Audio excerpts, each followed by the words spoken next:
ఇప్పుడు మామూలుగా ఒక ప్రోటోకాల్ ఏంటంటే ఆ గుడికి సంబంధించినటువంటి ఎమ్మెల్యే మస్ట్, అది ఏ పార్టీ వాళ్ళు ఉన్నా సరే వాళ్ళు ప్రోటోకాల్ ప్రకారం కీ అవుతారు, ఎంపీ వీళ్ళు కీ అవుతారు. కానీ ఏకంగా ఇప్పుడు ఎమ్మెల్యే ఎవడు గెలిచినా ఎంపీ ఎవడు గెలిచినా అధికారంలో ఎవరుంటే వాళ్ళ తరపున ఓడిపోయినటువంటి వాళ్ళే అక్కడ ఇన్ఛార్జీలు అన్నటువంటిది రాజకీయ పరంగా తప్పులేదు. కానీ ఈ ప్రోటోకాల్ పదవులు అంటే ప్రభుత్వ అధికారిక పదవుల్లో కూడా వాళ్ళకే ఇస్తూ ఉన్నటువంటి నేపథ్యంలో ఎదురైనటువంటి గొడవ ఇది.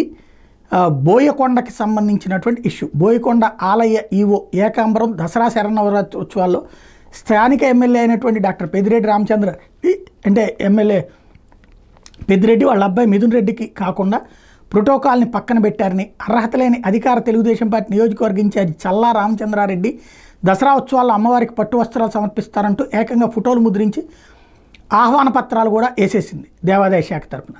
దీని మీదన ఇప్పుడు ఎంపీ పెద్దిరెడ్డితో పాటుగా ఎమ్మెల్యే పెద్దిరెడ్డి, ఎంపీ మిథున్ రెడ్డి, అట్లాగే ఎమ్మెల్సీ భరత్, ఈ ముగ్గురి ఫోటోలు లేకుండా మొత్తం టీడీపీ వాళ్ళతో వేసినటువంటి నేపథ్యంలో వీళ్ళది ఈ చివరిలో ఫోటోలు పెట్టారనమాట. మెయిన్ అంతా వాళ్ళది పెట్టి నియోజకవర్గ ఇన్ఛార్జి దాని మీద ప్రోటోకాల్ ఉల్లంఘన మీద లోక్సభ స్పీకర్కి, దేవాదాయ శాఖ కమిషనరు, జిల్లా కలెక్టర్కి, ఈఓ ఏకాంబరం మీదన ఫిర్యాదు చేశారు.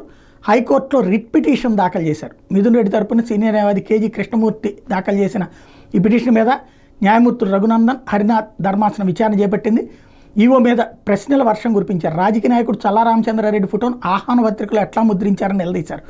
భక్తుల డబ్బును దుర్వినియోగం చేస్తారా అంటూ న్యాయస్థానం ఆగ్రహం వ్యక్తం చేసి ప్రోటోకాల్ని ఎందుకు ఉల్లంఘించారని ప్రశ్నించింది. భక్తులు వ్యక్తిగతంగా అమ్మవారికి వస్త్రాలు ఇవ్వడంలో అభ్యంతరం లేదని, కానీ భక్తుల డబ్బుతో ఈఓ ఇలా చేయడం సహించబోమని హెచ్చరించింది. ఆలయ నిధులతో పట్టు వస్త్రాలు సమర్పించడం లేదని, సొంత డబ్బుతో సమర్పిస్తామని ఈఓ తరపున ప్రభుత్వ న్యాయవాది కోర్టుకు చెప్పారు. దీని మీద ధర్మాసనం సంతృప్తి చెందలేదు. చల్లా రామచంద్రారెడ్డి అధికారిక హోదాలో పట్టు వస్త్రాలు సమర్పించేందుకు వీల్లేదని ఆదేశించింది.